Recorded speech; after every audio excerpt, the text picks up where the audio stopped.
ছোট ভাই হিসেবে আমি এখানে আসিনি। আমি একটু ব্যক্তিগত কৈফিয়তের জায়গা থেকে কথা বলতে চাচ্ছিলাম। আমাদের মাননীয় সংসদ সদস্য ওনার বক্তব্যে বললেন অন্তর্বর্তী সরকারের সময় দুর্নীতির অভিযোগ, এবং এই সময় এই জায়গায় তো অন্তর্বর্তী সরকারের আমি ছিলাম, কিছু সময়ের জন্য উপদেষ্টার দায়িত্বে ছিলাম, আরও দু একজন ছিলেন, আমাদের মাননীয় এখন বর্তমান পররাষ্ট্রমন্ত্রীও ছিলেন, অ্যাটর্নি জেনারেল ছিলেন।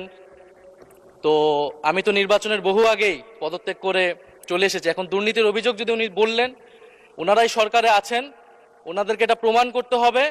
এটার প্রমাণ জাতীয় সংসদে যেহেতু বলেছে, ওনাদেরকে এই প্রমাণ দিতে হবে নাহিদ ইসলামের নামে কি দুর্নীতির অভিযোগ উঠেছে, নাহিদ ইসলাম কোথায় দুর্নীতি করেছেন। মাননীয় স্পিকার, আমি সেই প্রমাণ ওনাদের কাছে চাচ্ছি।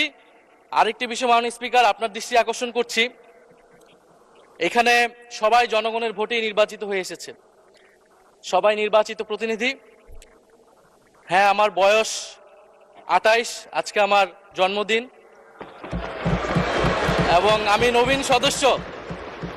কিন্তু এখানে মাননীয় স্পিকার, আমিও জনগণের ভোটেই নির্বাচিত হয়ে এসেছি।